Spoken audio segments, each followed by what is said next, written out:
Hello guys, ito na yung update sa aking Baikonur na grafted sa Red Cardinal.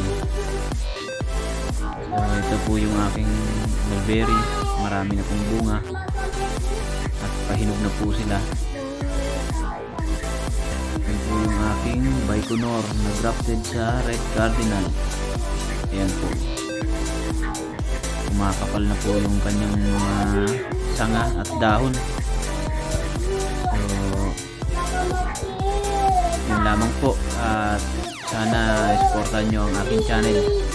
God bless.